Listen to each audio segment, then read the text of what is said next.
உங்களை என்ன நிந்திக்கிறனால உங்களை ஹர்ட் பண்ணுறாங்க ஏசப்பா, அவங்கள மன்னிங்க ஆண்டவரே. இன்றைக்கு பிதாவினுடைய வலது பாரசத்தில் குமாரனாக இயேசு கிறிஸ்து நின்று எல்லா மனுஷனுக்காகவும் தன்னை பலியாக கொடுத்ததுனால ஆண்டவரே பிதாவே இவர்களுக்காக இரக்கத்தை காண்பீங்கன்னு சொல்லி பரிந்து பேசி கொண்டிருக்கிறார். அந்த மனசுக்குள்ள இருக்கா எனக்கு உங்களுக்குன்னு சிந்திங்க. He who walks and lives uprightly, அதாவது பிளேம்லெஸ்ஸாக நான் வாழணும். ரொம்ப கஷ்டம். நம்ம என்னதான் நல்லது நினச்சி செஞ்சாலும் மற்றவர்கள் நம்ம குற்றப்படுத்துவாங்க. ஆனாலும் அதை நம்ம பார்க்கக்கூடாது. என்னை காண்கிறவர் அவர், தகப்பனாகிய தேவன் என்னை காண்கிறார். இந்த வசனத்தின்படி நான் ஜீவிக்கிறேன் ஏசப்பா, ஆனாலும் என்னை அநியாயமாக ப்ளேம் பண்ணுறாங்க. எனக்கு இதுலேருந்து நான் எப்படி நான் ஜீவிக்கணும்னு எனக்கு சொல்லித்தாங்க. சொல்லும் போது ஆண்டவருடைய கிருபை நமக்கு கிடைக்கும்.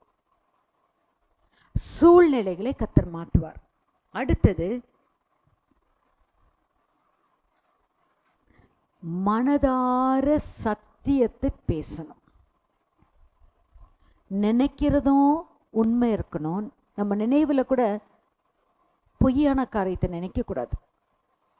அந்த பொய்யான எண்ணங்கள் நம்ம சிந்தனைக்குள்ள வரக்கூடாது. கர்த்தர் அருவருக்கிறார். ஒரு சமயம் அந்த மனுஷன் நல்லதாக இருப்பாங்க, ஆனால் எனக்குள்ள என்னுடைய தாட்ஸில் அவங்கள பற்றி கெட்டதான் நினச்சி ஹார் பண்ணும்போது, அவங்கள பார்க்கும்போது அந்த கெட்ட எண்ணத்தோடு நம்ம பார்க்க முடியாத சூழ்நிலைகள் மாறும். ஸோ மனதார சத்தியத்தை தான் நம்ம நினைக்கணும், சத்தியத்தை தான் பேசணும். இருதயத்தின் நிறைவினால்தான் வாய் பேசும். ஸோ நம்ம இருதயத்துக்குள்ளே நம்ம என்ன போடணும்? சத்தியமான காரியம், உண்மையான காரியம், நீதியான காரியம், கர்த்தருக்கு பிரியமான காரியம். நமக்குள்ள உண்மை இல்லைன்னு வைங்களே, கர்த்தர் நம்மளை எரிகிற அக்கினிக்கு தான் நம்மளை மாத்திரன்னு சொல்லியிருக்கிறார். எடுக்கலாம். வெளிப்படுத்தல், ஏன்னா கர்த்தருடைய வசனம் அதான் சொல்லுது. 21ஆம் அதிகாரம் 8வது வசனம், 7வது வசனம் 8வது வசனம் வாசிங்கம்மா. ஜெயம் கொள்ளுகிறவன் எல்லாவற்றையும் சுதந்தரித்து கொள்வான். ஸோ இந்த மாதிரி ஒரு நெகட்டிவ் சிச்சுவேஷனில் கூட நான் ஜெயிக்கணும். ஸோ நான் ஜெயிக்கிறவனாக இருந்தால் நான் எல்லாவற்றையும் சுதந்தரித்து கொள்வேன். நான் அவன் தேவனாய் இருப்பேன், அவன் என் குமாரனாய் இருப்பான். என்ன பெரிய பாக்கியம் இல்லை? நம்ம அப்பா ராஜாதி ராஜா, அவருடைய பிள்ளையா நான் மாறுவேன். எப்போ நான் ஜெயம் கொண்டவளா நிற்கும் போது தான் இந்த ஆசீர்வாதத்தை நான் சுதந்தரிக்க முடியும். எத்தனை பெரிய பாக்கியம்! வெளிப்படுத்தல 1ஆம் அதிகாரத்துலேருந்து 3ஆம் அதிகாரம் வரைக்கும் நம்ம வாசிச்சோன்னா, ஜெயம் கொள்ளுகிறவன் எவனோ மறைவான மண்ணாவத்துறேன், கர்த்தருடைய தோட்டத்தில் ஜீவ விருட்சத்தை எனக்கு தருவேன்னு சொல்கிறார். தேவனுடைய ஆலயத்தில் நான் தூணா விளங்குவேன்னு சொல்கிறார். ஜெயம் கொள்ளுகிறவன் எவனோ அவனுக்கு புதிய நாமத்தை தரேன்னு சொல்கிறார். ஒரு பெரிய லிஸ்டே இருக்குது, நீங்கள் வாசிங்க. வாசிக்கும் போது உண்மையாகவே கர்த்தாவே எனக்கு அந்த கிருபை தாங்க ஆண்டவரே. ஆனால் ஆண்டவர் நம்மளை அந்த பாதையில் நம்ம நடத்தி கொண்டு போகும்போது நிச்சயமாக போராட்டங்கள் உண்டு, பிரச்சனைகள் வரும். ஆனால் அதெல்லாத்தையும் நம்ம பார்க்காம இயேசுவை மாத்திரம் நம்ம பார்த்தோன்னு வைங்களேன், ஏசப்பா நீங்கள் மாத்திரம் எனக்கு கூட இருங்க ஏசப்பா, நான் உங்களுடைய வழியில் நான் நடக்கிறேன், உமக்கு பிரியமாக நான் செய்கிறேன், எனக்கு நிச்சயமாக எனக்கு ஒரு சமாதானம் கிடைக்குதப்பா, உம்முடைய வார்த்தையில் நான் காணப்படும் போது எனக்கு சமாதானம் கிடைக்குதப்பா, எனக்கு இன்னும் உம்முடைய கிருபை தாங்க, எனக்கு பலன் தாங்க ஆண்டவரே, இந்த போராட்டத்தில் நான் ஜெயிக்கிறது எனக்கு பலன் தாங்க சொல்லுவேன். கர்த்தருடைய பலன் நம்மளை அப்படியே நம்மளை தாங்கும். ஜெயம் கொள்ளுகிறவன் எவனோ அவன் யாராக இருப்பான்? கர்த்தருடைய மகனோ மகளாக இருப்பான். ஹல்லேலூயா. வாசிங்கம்மா. பயப்படுகிறவர்களும் அவிசுவாசிகளும் அருவருப்பானவர்களும் கொலை பாதகரும் விபச்சாரக்காரரும் சூனியக்காரரும் விக்கிரக ஆராதனைக்காரரும் பொய்யர் அனைவரும் இரண்டாம் மரணமாகிய அக்கினியும் கந்தகமும் எரிகிற கடலிலே பங்கடைவார்கள் என்றார். நல்லா பார்த்தீங்கல்ல, இந்த வசனத்தை காணும்போது 8 விதமான பாவங்கள்.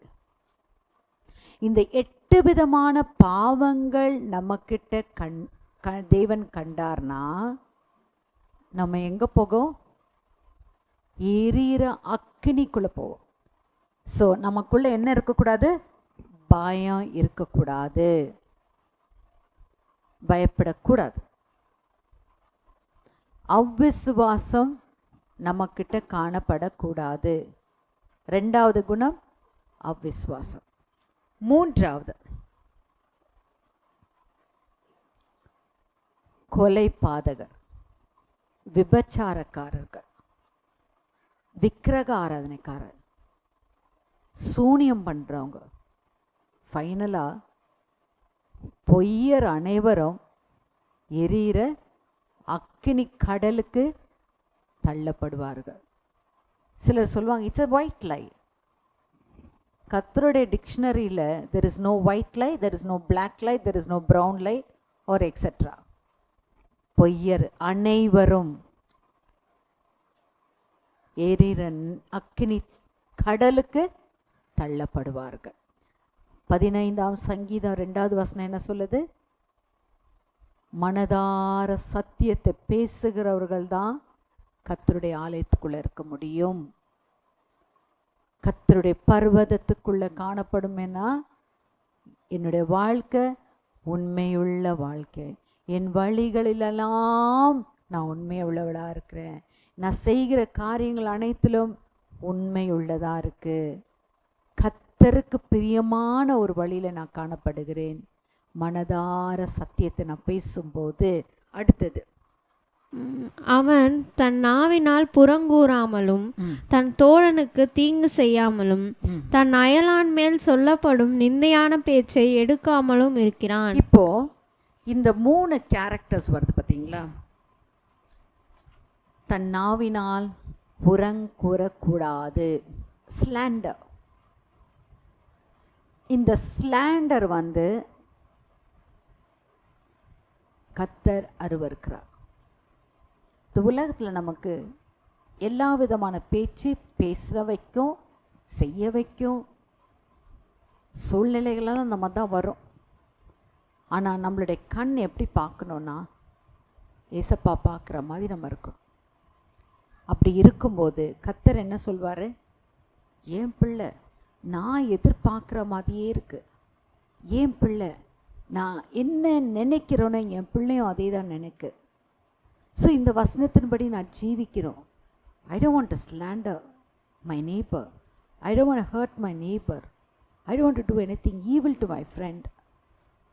அந்த கண்ணோட்டத்தோடு நம்ம செய்யும்போது கர்த்தருடைய பர்வதத்துக்குள்ளே நம்ம காணப்படும். அடுத்தது, ஆகாதவன் அவன் பார்வைக்கு தீர்ப்பானவன், கர்த்தருக்கு பயந்தவர்களையோ கனம் பண்ணுகிறான். ஸோ கர்த்தருக்கு பயப்படுகிற கர்த்தருடைய ஊழியக்காரர்களை, கர்த்தருக்கு பிரியமாக இருக்கிறவர்களை அவங்களுக்கு கொடுக்க வேண்டிய கனத்தையும் மரியாதை அது மனசார வரணும். சூப்பர்ஃபிஷியலாக இருக்கக்கூடாது நம்ம வாழ்க்கை. மனசார அவங்கள நினச்சி மரியாதை கொடுக்கணும். ஒருவருக்கு ஒருவர் கனம் பண்ணுகிறதுல முந்திக் கொள்ளுங்கள். அது சின்னவங்களாக இருக்கட்டும், அவங்க பெரியவங்களாக இருக்கட்டும், அவங்களுக்குள்ளேயும் தேவனுடைய ஆவியானவர் இருக்கிறார்.